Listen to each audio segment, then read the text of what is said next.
आपने चुना है हिंदी यूनिट को और ये है आपका खास प्रोग्राम कथाकृति।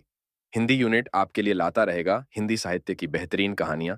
इसलिए आपसे निवेदन है कि हिंदी यूनिट चैनल को सब्सक्राइब कर लीजिए ताकि आपको आने वाली सभी वीडियो का नोटिफिकेशन मिल सके। कथाकृति में आज शामिल है श्रीलाल शुक्ल की बेहद प्रसिद्ध रचना इस उम्र में। मुझे नहीं लगता कि हिंदी साहित्य प्रेमियों के सबसे चहेते श्रीलाल शुक्ल के बारे में किसी भी प्रकार की भूमिका की जरूरत है, इसलिए ज्यादा वक्त न लेते हुए सुनना और समझना शुरू किया जाए। पद्म भूषण श्रीलाल शुक्ल की लोकप्रिय रचना इस उम्र में। व्यंग के नाम पर, या सच तो यह है कि किसी भी विधा के नाम पर पत्र पत्रिकाओं के लिए जल्दबाजी में आए बाएं शायम लिखने का जो चलन है, उसके अंतर्गत कुछ दिन पहले मैंने एक निबंध लिखा था। वह एक पाक्षिक पत्रिका में हास्य व्यंग्य के स्तंभ के लिए था। हल्केपन के बावजूद उसे लिखते लिखते मैं गंभीर हो गया था। बकौल फिराका जब पी चुके शराब तो संजीदा हो गए, यानी इस निबंध से शायें गायब हो गई थी, सिर्फ आए बाएं बची थी। आए बाएं की प्रेरणा शहर के एक बहुत बड़े दार्शनिक ने दी थी, जो उतने ही बड़े कवि और कथाकार भी थे, परंतु वास्तव में प्रेरणा उन्होंने नहीं, उनकी मौत ने दी थी। वे एक सड़क दुर्घटना में घायल हो गए थे। एक सप्ताह तक अस्पताल और घर की सेवा अपसेवा के बीच झूलते हुए उनकी मृत्यु हो गई। उनके बेटे को पता था कि वे ऊंचे दर्जे के विद्वान हैं, पर उनके प्रशंसकों और मित्रों के नाम का उसे पता न था। इसलिए उसने एक अखबार के दफ्तर को छोड़कर, जो उतना ही गुमनाम था, दो चार गिने चुने रिश्तेदारों को ही उनके न रहने की खबर दी और वहीं 8-10 लोग मिलकर उनका दाह संस्कार कराए। बाद में उनके देहांत की खबर फैली और तब अखबारों में विद्वानों के प्रति समाज की उपेक्षा पर जमकर लिखा गया। ये और बात है कि उनकी मृत्यु और उसके अवसादपूर्ण कारणों पर तब भी ज्यादा नहीं लिखा गया। स्थिति अवसादपूर्ण थी, इसमें शक नहीं, पर मुंह जैसे लेखक को, जो अपने यथार्थ बोध और भावुकता विरोध के लिए विख्यात है, इससे क्या लेना देना। मुझे आए बाएं यानी हास्य व्यंग्य के लिए यह बहुत वाजिब जान पड़ा और एक दिन मैंने 4 बजे शाम तक छत के ऊपर बने हुए अध्ययन कक्ष में एक टिप्पणी लिख डाली। जो मैंने लिखा वह भविष्य में मरने वालों को संबोधित था। उसका सारांश था, ऊंचे नेताओं, व्यवसायियों, उद्योगपतियों और अफसरों के मरने पर उनकी शव यात्रा में जनसंख्या की कमी नहीं रहती। उनके पीछे अनगिनत संस्थाएं और प्रतिष्ठान भीड़ मुहैया करा देते हैं या खुद भीड़ बन जाते हैं, पर मामूली लोगों, जिनमें लेखक, कलाकार, नट, विट, गायक आदि शामिल हैं, को यह सुविधा नहीं मिलती। उनकी शव यात्रा में चलने वाले गिने चुने ही होते हैं।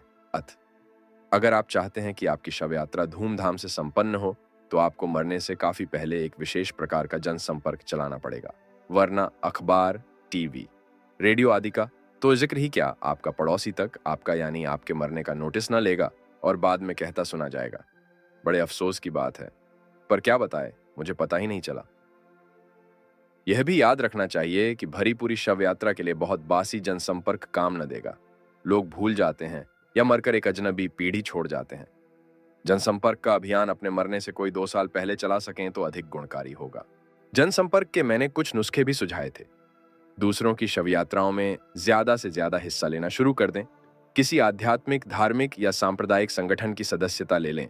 किसी शिक्षा संस्था के प्रबंध मंडल में घुस जाए ताकि कई अध्यापक और कुछ विद्यार्थी ऐन मौके पर उपलब्ध रहें। अपनी जाति के किन्हीं ऐसे उद्धार कार्यक्रमों में खप जाएं तो हर जाति में हर वक्त चलते ही रहते हैं, आदि आदि। सारांश यह कि मुर्दा हालत में अगर आपको भीड़ की दरकार है, तो जिंदा हालत में भी आपको भीड़ से रब्तो जब्त रखनी पड़ेगी। ऐसा लिख चुकने पर एक बड़े लेखक के साथ, जैसा कि होना चाहिए, मैं अपने से कुछ असंतुष्ट और साथ ही कुछ हद तक आत्ममुग्ध होकर छत पर टहलता रहा। बाद में एक मुंडेर के पास आकर खड़ा हो गया और अपने मकान के सामने से निकलने वाली अति व्यस्त और काफी अस्त व्यस्त सड़क को देखता रहा।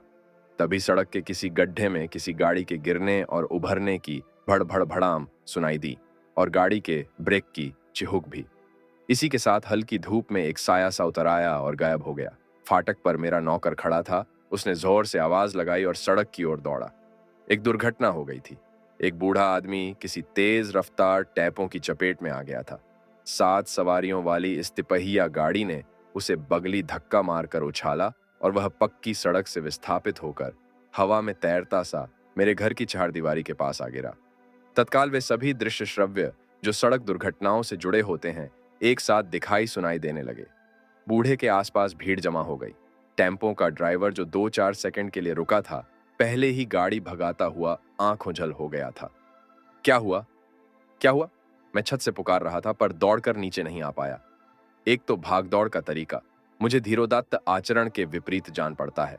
दूसरे, सच तो यह है, मुझे दुर्घटनाओं से घबराहट होती है। घायल आदमी को मैं देख नहीं सकता। खून देखते ही मेरा सिर चकराने लगता है। जो ऐसे दृश्यों को आसानी से झेल लेता है, वह एक तरह से मानव की आदिम संस्कृति में वापस लौटता है। यह प्रवृत्ति उन उदात्त संस्कारों के विरुद्ध है जो शताब्दियों की सभ्यता ने हम जैसों में परिपुष्ट किए हैं। पर तभी एक विचित्र घटना हुई जिसने मुझे तेजी से नीचे आने के लिए मजबूर कर दिया। मैंने देखा कि कुछ लोगों ने इसी बीच बहुत संभाल कर बूढ़े को अपने हाथों में ले लिया है, और जब मैं उम्मीद कर रहा था कि वे किसी गाड़ी में लिटाकर अस्पताल ले जाएंगे, वे उसे उठाकर मेरे फाटक के सामने लाए। उसके बाद उन्होंने बड़ी कोमलता से फाटक के ठीक आगे लिटा दिया। ये देखकर नीचे से मेरे नौकर ने और छत से मैंने विरोध की आवाज उठाई और मैं तेजी से फाटक के पास पहुंच गया। तब तक वे लोग बूढ़े को फाटक के पास छोड़कर गायब हो गए थे। आसपास 10-11 छोकरे, कुछ औरतें और बूढ़े भर रह गए थे। मुझसे हमदर्दी जताई जाने लगी। कोई अपने आप से कह रहा था, ऐसा नहीं करना चाहिए था। ये एक चालू और निरर्थक वक्तव्य है जिसे सुनने के लिए कहीं भी आपको लंबी यात्रा करने की जरूरत नहीं है। बूढ़े के जिस्म में कोई हरकत नहीं हो रही थी। पता नहीं कि बेहोश था या मुर्दा। पर भयानक होते हुए भी यह दृश्य मुझे उतना भयानक नहीं दिखा, क्योंकि उसकी देह पर कोई घाव नहीं था, न कहीं खून ही दिखाई दे रहा था। इतना जरूर है कि उसकी पतलून के सामने का हिस्सा गीला था, पर घबराहट मुझे खून से होती है, पानी से नहीं। आप लोग यहीं रुकें, मैं पुलिस को फोन करके आता हूं, मैंने कहा, और कई कदमों को एक में समेटता हुआ मैं अपने सुपरिचित बैठक खाने में आ गया। कुछ सुकून मिला, और जाने बूझे माहौल में पुलिस को फोन करते वक्त मुझे ज्यादा उलझन नहीं हुई। कौन कहता है कि पुलिस का कोई भरोसा नहीं? मैंने पुलिस कंट्रोल रूम को फोन किया और 5 मिनट के भीतर ही पुलिस का एक सच्चल दस्ता मेरे दरवाजे पर हाजिर था। ये और बात है कि जब तक वे आ नहीं गए और नौकर ने मुझे उनके आने की खबर नहीं दे दी, मैं घर के अंदर ही बना रहा। बाहर निकलता भी तो क्या कर लेता। पुलिस के आने से मुझे दोहरी खुशी हुई। एक तो यह कि बूढ़े के बारे में मेरी जिम्मेदारी खत्म हुई, दूसरे इसलिए कि बची खुची भीड़ और मोहल्ले वालों की नजर में निश्चय ही मेरी साख बढ़ी।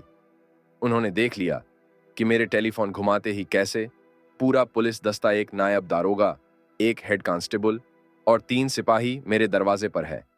बूढ़ा अब भी किसी जिस्मानी हरकत के बिना फाटक के सामने पड़ा था। पुलिस की मौजूदगी का असर देखिए कि जो उसे मेरे फाटक के पास छोड़ गए थे, उनके खिलाफ मेरे मन में अब पहले जैसी कड़वाहट नहीं बची थी। बूढ़े के लिए चिंता जरूर थी, पर यह चिंता भी शायद इस एहसास की उपज थी कि पूरे घटना चक्र में मुझे अब एक महत्व की भूमिका निभानी है। तभी मैंने हेड कांस्टेबल से कहा, कृपया पूछताछ में वक्त न बर्बाद करें। पूछताछ तो बाद में भी हो सकती है, पहले इसे अस्पताल ले जाएं। क्या पता बच ही जाए। वास्तव में पुलिस ने आते ही बूढ़े की ओर तो बाद में देखा, एकदम से पूछताछ शुरू कर दी थी। कोई जानता है कि यह कौन है? इसका क्या नाम है? दुर्घटना कैसे हुई? तुम में से कोई मौके पर था? टैपों का नंबर? किसी एक को भी नंबर याद नहीं? तब तुम साले यहां क्या कर रहे थे? टैपों ने फाटक पर आकर कैसे टक्कर मारी? उधर मारी? उस जगह? तो लाश फाटक पर कैसे आ गई? वे कौन हरामी के पिल्ले थे जो इसे फाटक पर खींच लाए? प्रश्नोत्तर काल में घटना की बेहूदगियां जैसे जैसे खुलती जाती, उसी अनुपात से पुलिस वालों की गालियां भी तीखी होती जा रही थीं। हैरत की बात कि उन पर मेरी बात से ठंडे पानी का छींटा पड़ा। पता नहीं क्यों वे मुझसे पुलिस की तरह नहीं, सभ्य पुरुषों की तरह बात कर रहे थे। इसका कारण मैं बाद में सोच पाया। शायद इसलिए कि मैं साफ सुथरा कुर्ता और पायजामा पहने था। उनकी निगाह में मेरा अपरिचय इज्जत का हकदार था। क्या पता कोई अज्ञात नायक हो या कोई प्रभामंडित महान खलनायक। नायब दारोगा ने पहली बार मुंह खोला। फिक्र न करें, बच जाएगा। बूढ़े के मुंह पर पहले ही पानी के छींटे मारे जा चुके थे, कोई नतीजा नहीं निकला था। अब नायब दारोगा से शह जैसी पाकर हेड कांस्टेबल बूढ़े के निश्चल शरीर के पास आया। उसने बूट की नोक उसकी पसलियों में गड़ाई और कहा, क्या नाम है तुम्हारा? कोई जवाब नहीं। तब पैर छोड़कर उसने हाथ का सहारा लिया, बूढ़े की नाड़ी पकड़ी, कहा, मरा नहीं है। सिपाहियों से उसने कहा, ले चलो रामनगर अस्पताल।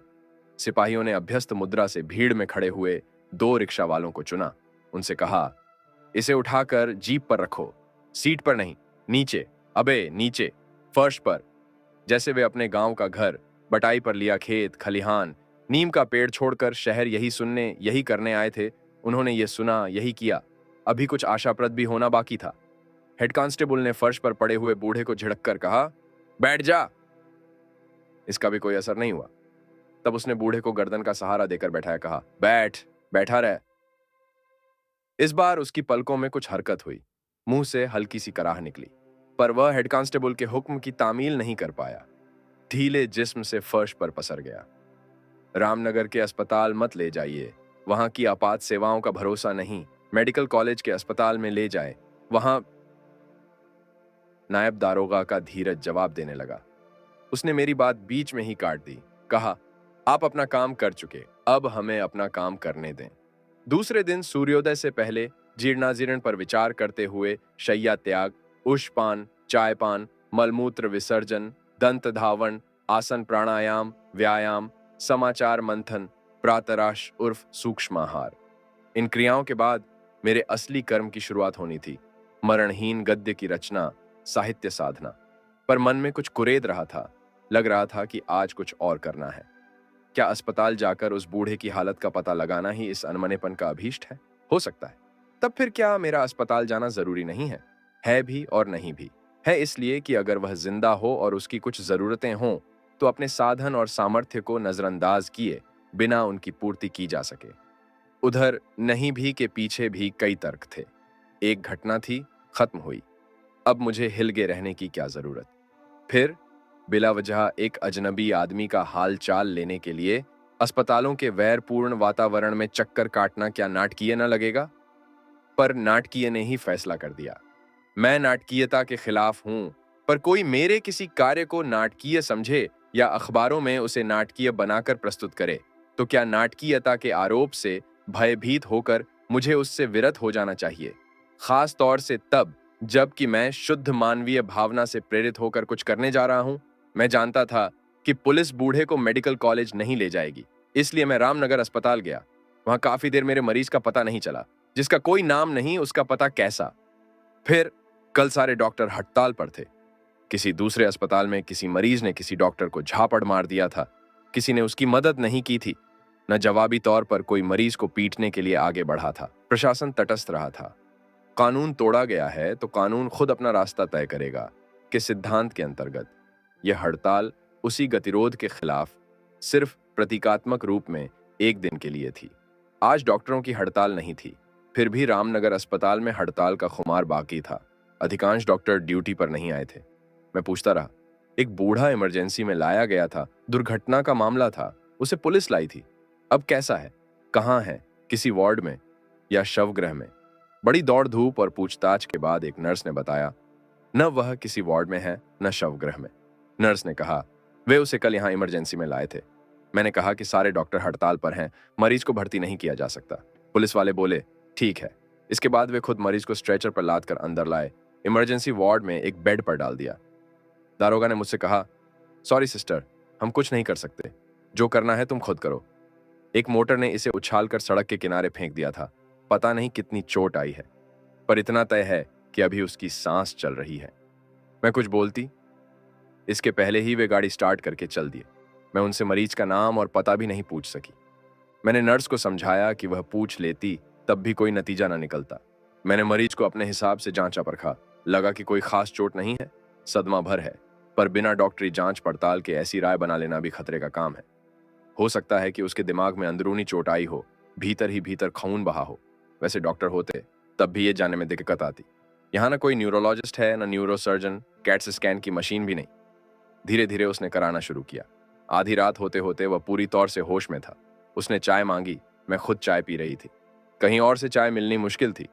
मैंने अपने प्याले से ही कुछ घूंट निकाल कर उसे दिए। उसने पिया, कहा थैंक यू और सो गया। मैं भी सो गई। बहुत सवेरे देखा उसकी चारपाई खाली थी, वह जा चुका था। नर्स ने आंखें फैलाकर कहा, उसने बड़े जोखिम का काम किया है। श्रेष्ठता की कसौटी को लेकर हमारे साहित्य में रचनाकारों और आलोचकों के 2-3 बड़े मजबूत और सुपरिचित खेमे हैं। इनकी मान्यताएं और दृष्टियां अत्यंत सुपरिभाषित हैं और अपने को एक दूसरे से भिन्न मानने में ही उनकी सैद्धांतिक सार्थकता समझी जाती है। पर एक मामले में दोनों खेमों के सदस्य एक जैसे हैं। वे एक ओर भावुकता विरोध को एक स्वतः सिद्ध मूल्य मानते हैं और दूसरी ओर अकेले में वे सभी भावुक होने की अपार क्षमता दिखा सकते हैं, सब नहीं तो अधिकांश।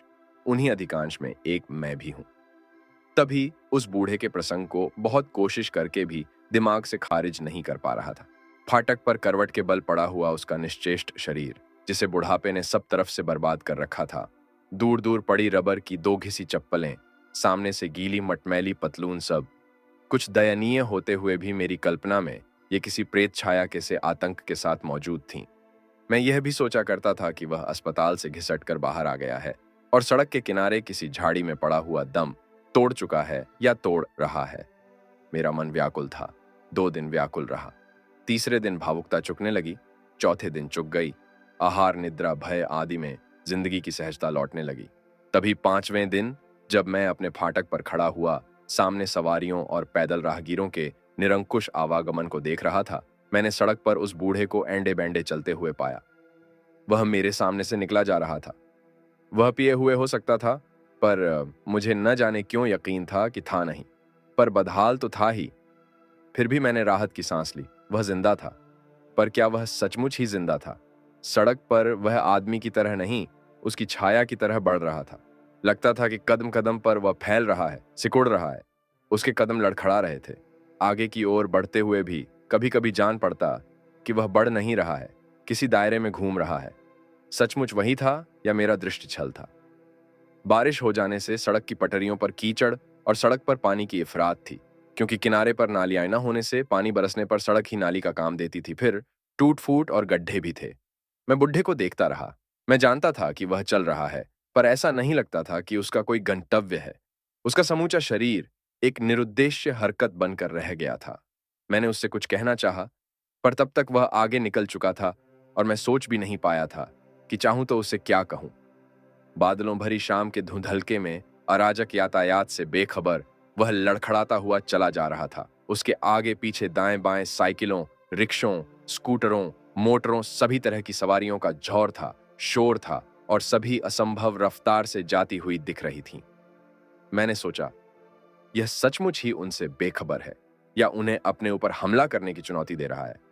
ऐसा तो नहीं कि वह सचमुच उन्हें ललकार रहा हो, कह रहा हो कि शहर की सारी सवारियों, टेम्पो वालों, मोटरसाइकिलों, स्कूटरों, मारुतियों, Peugeot, Cielo, Zen, Indica, Ford, मर्सिडीजो, आओ, मैं तुम्हारे सामने निहत्था खड़ा हूं, मुझे कुचलो, जिंदगी के कुचक्र से मुझे निजात दिला दो। इतनी कल्पना कर चुकने पर मैं आत्मनिरीक्षण करने लगा। इस आदमी में ऐसा क्या है जो यह मुझे अप्रासंगिक दिखने लगा है? उसके बारे में बिना कुछ जाने समझे उसे मैं आत्मध्वंस की ओर मन ही मन ठेल रहा हूं। उसके लिए जिंदगी के कुचक्र जैसे चुस्त शब्दों का आविष्कार कर रहा हूं। अगली बार जब वह मुझे सड़क पर दिखाई दिया, मैं पहले से सतर्क था। जैसे ही वह सामने से निकला, मैंने कहा, सुनिए। आज सड़क धूप में थी। शरतकालीन वनस्पतियां चमक रही थीं। मौसम एक साथ कुछ कर्कश, कुछ कमनीय हो रहा था। वह पहले ही की तरह चल रहा था, थोड़े से इस फरकत के साथ कि पैर लड़खड़ाने के बजाय घिसट रहे थे। मैंने उसे दोबारा पुकारा, आपसे, आप ही से कह रहा हूं श्रीमान, जरा इधर आइए। एक स्कूटर उसे लगभग छूता हुआ निकल गया। बेखबर वह अपनी जगह खड़ा हो गया था। धीरे से उसने अपने पूरे शरीर को मोड़ा। यह काम सिर्फ सिर घुमाकर भी हो सकता था, और मिचमिची आंखों से मेरी ओर देखा। इतना कांतिहीन चेहरा, इतनी निस्तेज आंखें शायद ही मैंने कभी देखी हों। मुझे लगा कि उसकी निगाह मुझे टटोल नहीं पाई है, इसलिए मैंने फिर दोहराया, इधर, इधर आइए, फाटक की तरफ।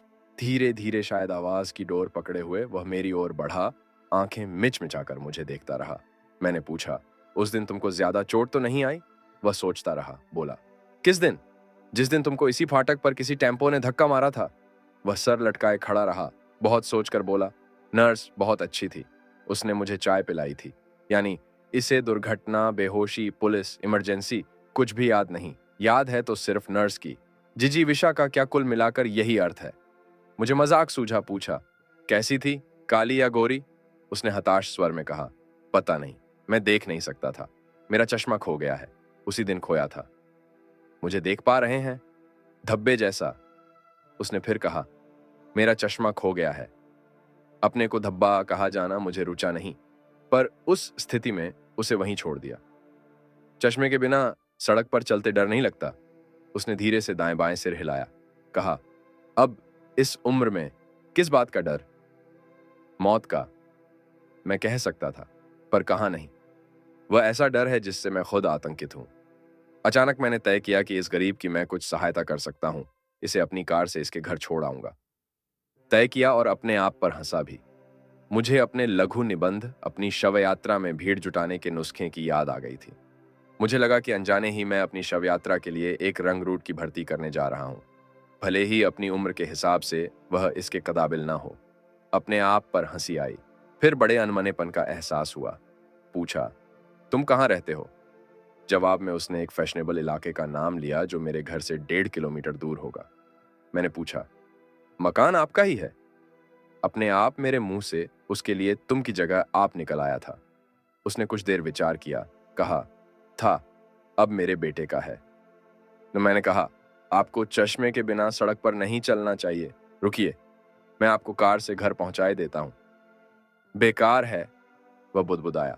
मैंने जोर देकर कहा, रुकिए। गाड़ी निकालते समय मैंने नौकर से कहा, पहचाना? ये वही बूढ़ा है, उस दिन के एक्सीडेंट वाला। इसका चश्मा खो गया है।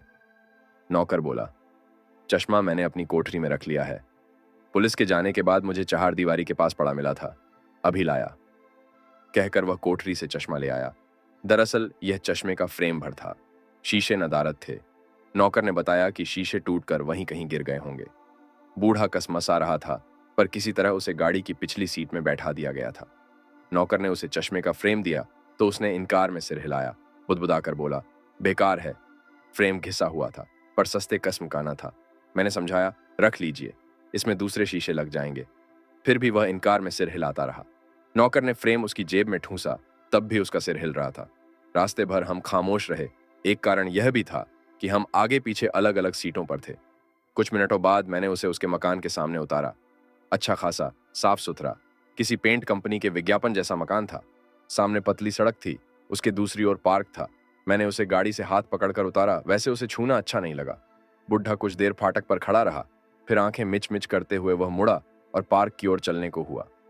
उसके कदमों में पहले जैसा ही अनिश्चय, वैसी ही दिशाहीनता थी। सड़क के दूसरी ओर पार्क से सटा हुआ आम का बड़ा पेड़ था। उसके तने को घेर कर 3 ओर चबूतरा बना दिया गया था। चौथी ओर पार्क की रेलिंग थी। चबूतरे पर एक मटमैली आराम कुर्सी पड़ी थी। एक पुराने ढंग की लोहे वाली सीधी कुर्सी भी थी। जब वह मुड़ रहा था, मैंने उसे टोका, यही आपका मकान है ना? उसने स्वीकार में सिर हिलाया। तब अंदर चलें? उसने दाएं बाएं सिर हिलाते हुए कंधे से फाटक की ओर इशारा किया। देख नहीं रहे हैं? फाटक पर अंग्रेजी और हिंदी दोनों भाषाओं में लिखा था, कुत्ते से सावधान।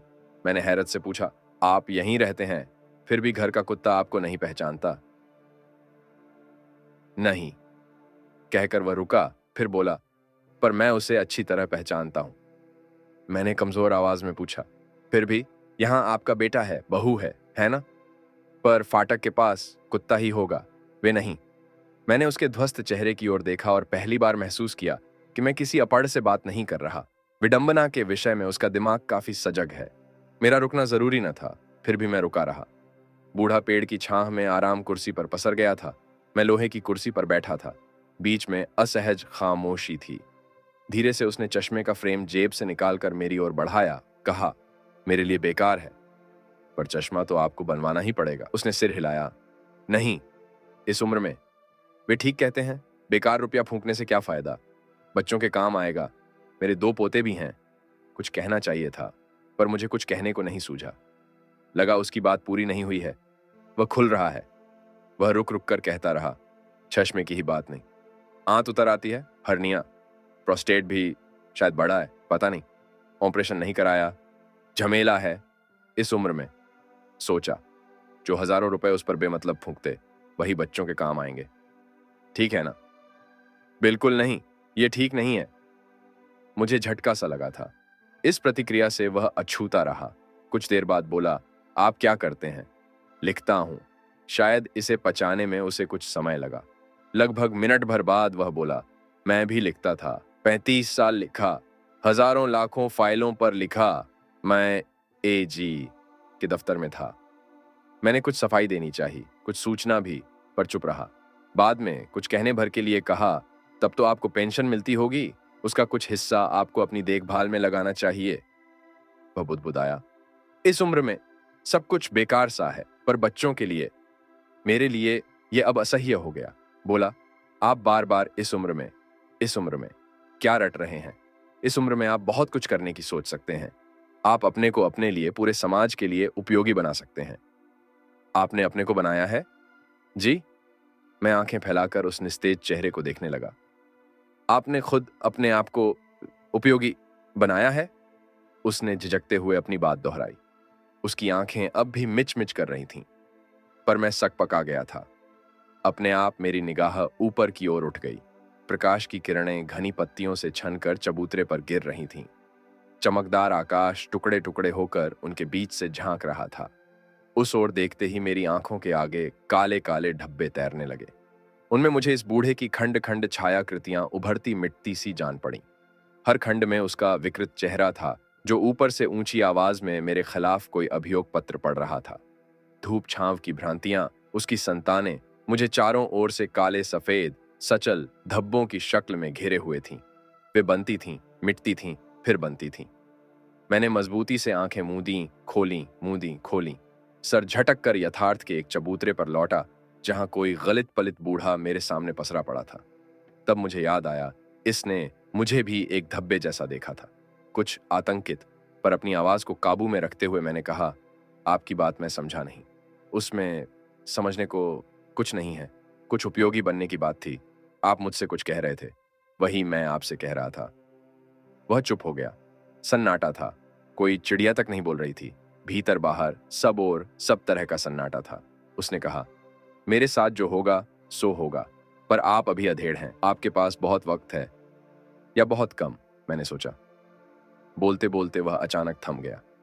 परेशान करने वाली बात यह थी कि उसकी आवाज में अभियोग की छाया तक न थी। वह एक दीर्घ सिसकी जैसी थी। चश्मे का फ्रेम वह अब भी हाथ में लिया था। उसे मैंने एक बार फिर उसकी जेब में रख दिया। धीरे से उठकर चला आया। मैं गाड़ी कुछ ज्यादा ही तेज रफ्तार से ले आया, जैसे इस तरह बचाए गए पलों का कोई खास उपयोग करना चाहता हूं। अजीब सा लग रहा था।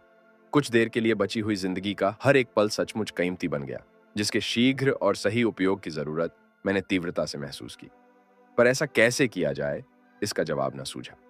जो सूझा वह यह था कि शाम को मैंने पत्रिका के संपादक को फोन किया।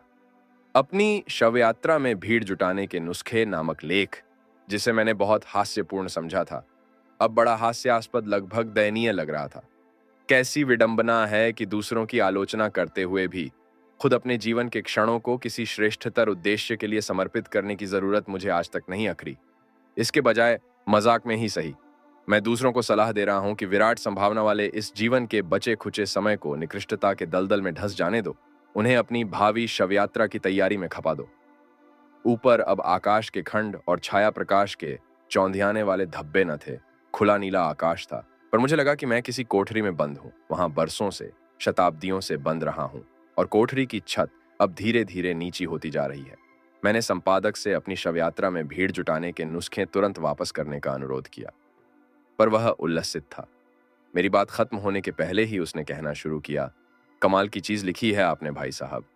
आपका लेख तो छपने चला गया, छप चुका होगा। वाह, ऐसी चीज आप ही लिख सकते थे।